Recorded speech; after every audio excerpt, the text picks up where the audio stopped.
Let's go to CommSec. Tom Piotrowski, to start off the week, how the market's going to open up today?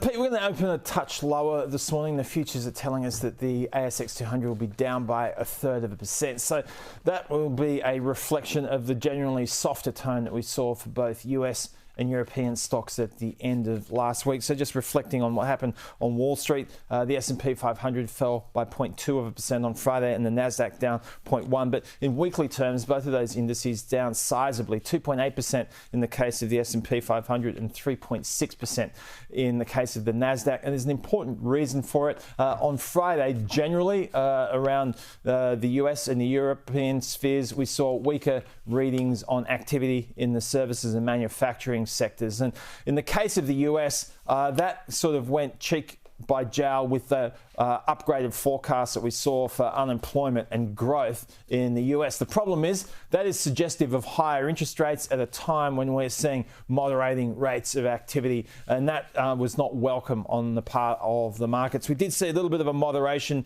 where interest rates were concerned, but still in weekly terms, both long and short-term interest rates in the US, for example, up by a pretty meaningful margin.